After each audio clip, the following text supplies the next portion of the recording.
नमस्कार, आप देख रहे हैं जेटीएन न्यूज इंडिया और मैं हूं नीतीश्री। समाचारों में सबसे पहले बात पलामू की। विश्रामपुर स्थित रेहला थाना क्षेत्र बुधवार को एक महिला अपने 3 बच्चों के साथ चलती मालगाड़ी के आगे कूद गई।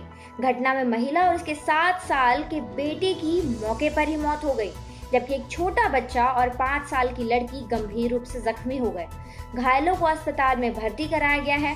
खबरों के मुताबिक महिला का अपने पति के साथ अक्सर झगड़ा होता था और पारिवारिक विवाद के कारण इतनी बड़ी घटना घट गई। रूस के द्वारा कोरोना वैक्सीन बनाए जाने के बाद अब रूस और डब्ल्यूएचओ आमने सामने आ गए हैं।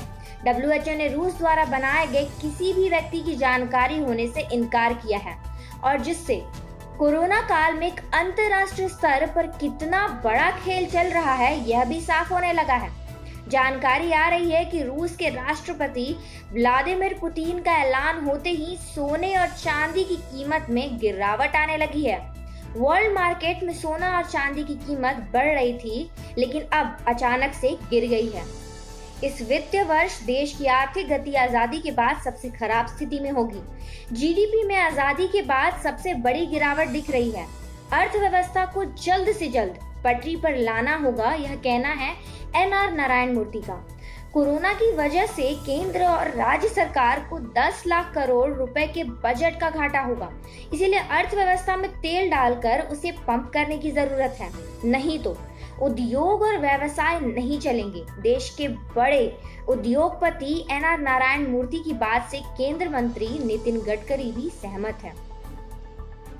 बोकारो के बेरमो सीट पर उपचुनाव को लेकर भाजपा रेस हो गई है और तैयारियों को लेकर भाजपा के प्रदेश अध्यक्ष, राज्यसभा सांसद दीपक प्रकाश, संगठन मंत्री धर्मपाल सिंह और प्रदेश मंत्री प्रदीप वर्मा ने बैठक की। यह बैठक जैना मोड़ के एक होटल में हुई है। भाजपा कार्यकारिणी की इस बैठक में चुनाव को लेकर चर्चा की गई। बैठक में प्रदेश अध्यक्ष ने यह साफ कर दिया है कि भाजपा राज्य में इस सीट पर काबिज होना चाहती है। इस सीट पर जीतकर वह पिछले चुनाव के हार का जवाब देना चाहती है। हालांकि पार्टी के सामने इस सीट के लिए एक से ज्यादा उम्मीदवार हैं, इसीलिए पार्टी को उम्मीदवार तय करने में भी परेशानी होगी। इस बीच भाजपा ने जेएमएम के नेतृत्व में झारखंड की सरकार पर निशाना साधा है।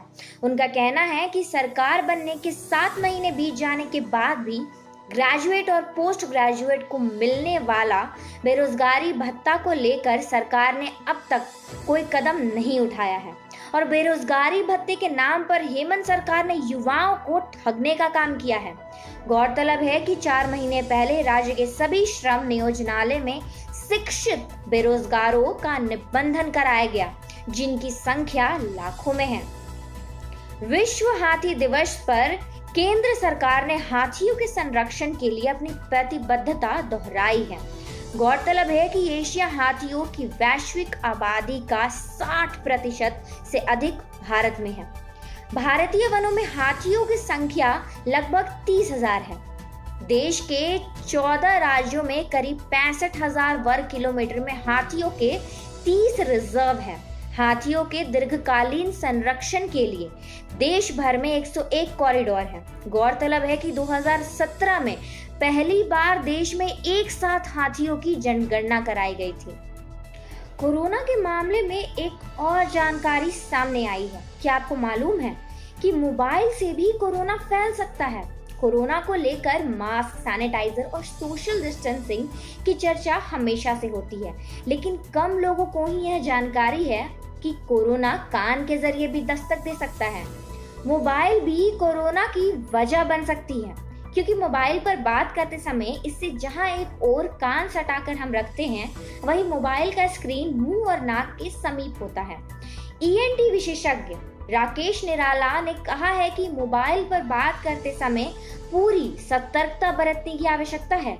मोबाइल के स्क्रीन को किसी साफ कपड़े या सैनिटाइजर से साफ करते रहने से कोरोना की आशंका को दूर किया जा सकता है।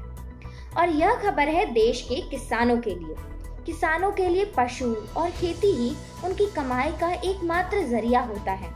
किसान फसल को किसी भी प्राकृतिक आपदा से होने वाले नुकसान से बचाने के लिए बीमा करवाते हैं, लेकिन कई बार खेती किसानी का आधार माने जाने वाले पशुधन के बीमा के बारे में सोचते तक नहीं है।